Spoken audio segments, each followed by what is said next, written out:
सगळ्यांनी मात्र आजपासून कामाला लागा. समाजाची जबाबदारी तुमच्या पण खांद्यावरती आहे.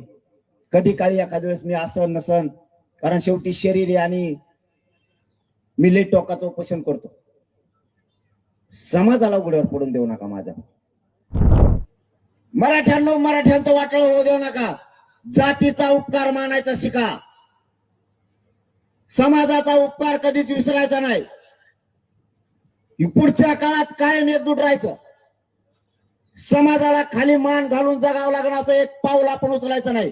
तुमच्या आणि माझ्या सगळ्यांवरती जबाबदारी आहे समाज मोठा करायची, समाजाचे लेकर सुखी समाधानी करायचे. सगळ्यांवरती जबाबदारी आहे. जबाबदारी पार पाडायची तरच पुढच्या पिढ्या जगणाऱ्या नाहीत, जगायच्या नाहीत. सावध व्हा. आणखी वेळ हातातून गेलेली नाही. हातातोंडाला आलेला घास बावनकुळ्यांनी हिसकावण्याचा प्रयत्न केलाय. आपल्या लेकराच्या अन्नात त्याच्या ताटात विष काढू देऊ नका कोणाला. समाज मोठा माना आणि 29 ऑगस्टची तयारी जोरदार करा. एकाही मराठ्याने घरी राहायचं नाही.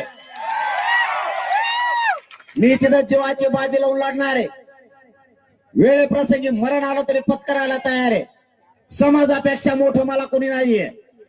समाज मी प्रथम मानलेला आहे.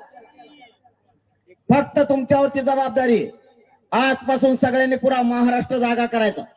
आपण आपले मोबाईल चालवायचे, सगळ्या पोस्ट सोडायच्या आणि जेवढे फोन नंबर तुमच्याजवळ आहेत तेवढ्या पाहुण्या रावळ्यांना राज्यातल्या सांगायचं अंतरवालीला एक दिवस का होईना आंदोलनाला फक्त भेट द्यायला जा.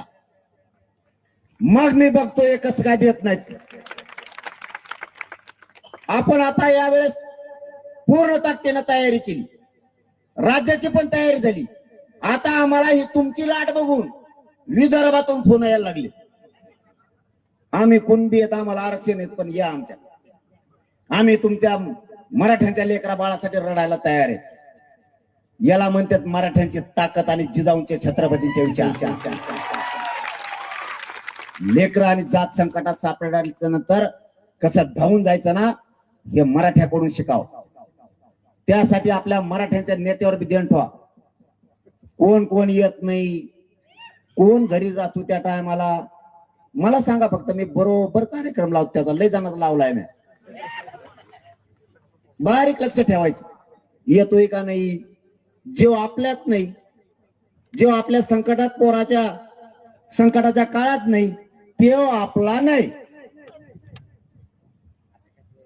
जेव्हा आपल्यात आहे त्याच्या पाठीशी खंबीर राज्यातल्या मराठ्यांनी उभा राहत जायचं.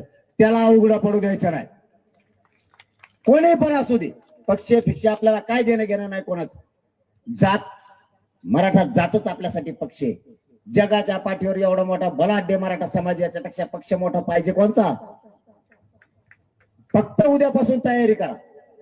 एकाने सुद्धा शांत बसायचं नाही. गावोगावी जाऊन बैठका घेऊन घराघरातल्या मराठ्यांना सांगायचं आणि आंदोलन मात्र शांततेत करायचं. कुणी जाळपोळ दगडफेक करायची नाही. शांततेत. नुसते मराठी शांततेतच मुंबईत आलती. एका झटक्याच JR झाला. आता काहीच राहिलं नाही. फक्त अंमलबजावण्या करून घ्यायच्या सगळ्यांनी मात्र आजपासून कामाला लागा. समाजाची जबाबदारी तुमच्या पण खांद्यावरती आहे. कधी काळी एखाद्या वेळेस मी असं नसन, कारण शेवटी शरीर आहे आणि मी लई टोकाचं उपोषण करतो. समाजाला उघड्यावर पडून देऊ नका. माझ्या मी तुमच्या चरणाला हात लावून सांगतो, तुमच्या पाया पडून सांगतो, माझा समाज खूप क्षत्रिय आहे. खूप लोकांसाठी लढलाय. समाजाने खूप कष्ट केले. समाजाचे सोन्यासारखे लेकरं उघड्यावर पडू देऊ नका. समाजाच्या पाठीशी फक्त उभा राहायचं. समाजाच्या लेकी बाळीला लेकरा बाळाला एकटं पडू दे जाऊ नका. कारण मी कधी हाईन कधी नाही अशी परिस्थिती माझी शरीराची झालेली आहे. सारखे सारखे उपोषण करून करून मला चालण्यापासूनचा त्रास आहे, झोपण्यापर्यंतचा त्रास आहे.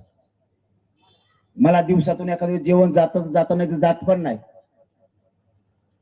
मी सत्य हकीकत माझ्या समाजासमोर मांडणार आहे. कधी समाजाला अर्धवट सोडत जाऊ नका. समाजाकडून काही अडचणीत जर तुमच्या कानावरती आल्या तर जबाबदारी खांद्यावर ठेवत जा. समाजाची सोन्यासारखे लेकरं उघड्यावरती पडून देऊ नका. समाज वाचवायचा आणि समाज मोठा करायचा, यासाठी सगळ्यांनी एकमेकाला मदत सहकार्य पण करत जायचं आणि समाज हळूहळू आपल्याला उंचीवरती न्यायचा. समाजाने जी प्रतिष्ठा कमवलेली ती प्रतिष्ठा कधीच आपण कमी होऊ द्यायची नाही, ही आपल्या खांद्यावरती जबाबदारी. आणि सगळ्यांनी 29 ऑगस्टच्या आंदोलनाची सगळ्यांनी तयारी करा. जिल्हा आणि राज्यभर सांगा मला आता पुढेही कार्यक्रमासाठी जायचंय. तुम्ही इतक्या ताकदीने जमलात, खरंच तुमचा मनापासून मी नतमस्तक आहे. मराठा समाज तुमचा उपकार कधीच विसरणार नाही. धन्यवाद. सगळ्यांना जय शिवराय.